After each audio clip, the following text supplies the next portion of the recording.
কোনো স্বার্থ নাই। দেখছেন, দুনিয়ার ভিতরে যদি স্বার্থ নাও থাকে, আখিরাতে স্বার্থ পাইব। এই যে আবার আত্মাটা ঠান্ডা করে দিল, ওনার আত্মা কে ঠান্ডা করে দিব বলেন? আসসালামু আলাইকুম। দেখেন, মানুষের বিনা স্বার্থে ভালোবাসা। এই যে দেখছেন, এই যে একটা গ্লাস লাগায় রাখছে, এই যে একটা কল। মানুষের কি স্বার্থ আছে এখানে? বিনা স্বার্থে ভালোবাসা। দেখছেন, এই রাস্তা দিয়ে মানুষ দিক দিয়ে যায় আসে, এই যে দেখেন লাগায় রাখছে,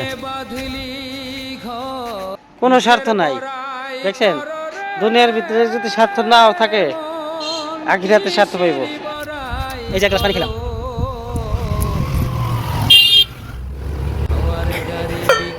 এই যে আবার আত্মাটা ঠান্ডা করে দিল, ওনার আত্মা কে ঠান্ডা করে দিব বলেন? দেখছেন, সে একটা ব্রিলিয়ান্টের লোক, তার মাথায় বুদ্ধি আছে বটে।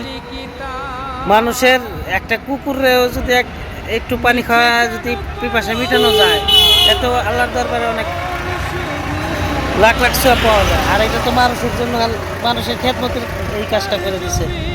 সবাই ওনার জন্য দোয়া করবেন, জানি এরকম মন মানসিকতা সবার ভিতরে থাকে। সবাই আল্লাহ পাক সবাই তৌফিক দিক। আল্লাহুম্মা আমিন।